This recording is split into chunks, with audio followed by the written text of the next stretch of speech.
We're going to continue with roots today, and we're going to talk about multiplying two radical monomials to start. So here's the procedure. If you remember vocabulary, the -2 would be a coefficient, the 15 would be a radicand. So the procedure for this is we are going to multiply coefficients, and then we're going to multiply radicands, and that becomes the new radicand. So that becomes radical 45.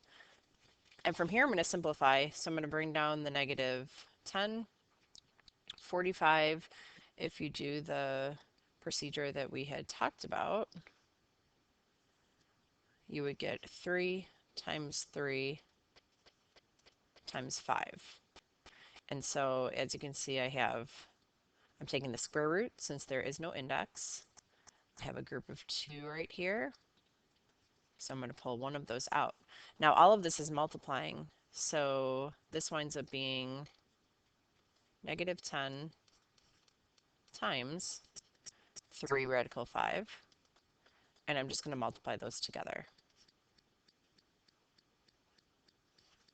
to get -30 times radical 5. And that's the answer. Here's the procedure coming up. Very first thing we're going to do is multiply coefficients, multiply radicands, simplify. Hopefully you're pausing as we go so you can get that procedure down. So here's another type of problem. We're still multiplying, however, here we have to use double distributive.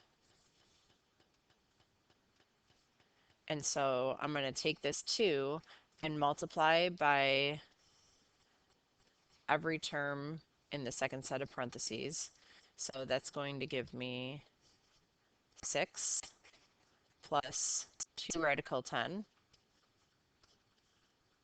You can look at radical 10 as having a 1 in front of it.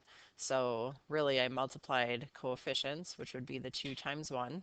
And I multiply radicands. Well, there is no radicand connected to the 2. But so this is what we're going to get. Then I'm going to take the square root of 15, and I'm going to multiply by everything inside the parentheses. So that's going to give me a positive 3 radical 15 plus the square root of 150. Now, as you remember from, hopefully remember from adding and subtracting radicals, in order to combine radicals through adding and subtracting, you have to have like terms. And the only way you're going to have like terms is if they have the same radicand. So we're going to go through and see if we can somehow simplify these. And so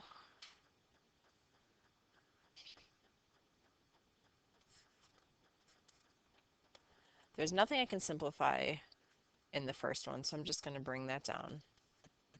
And as a matter of fact, there is nothing I can simplify in the second one, so I'm just going to bring that down.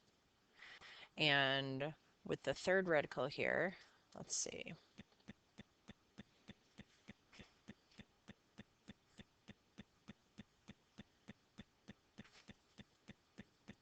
Hang on just a sec. All right, so if you simplify this, we're going to get 3 times 5 times 5 times 2. So as you can see, I have a pair right here. So I'm going to bring one of those out.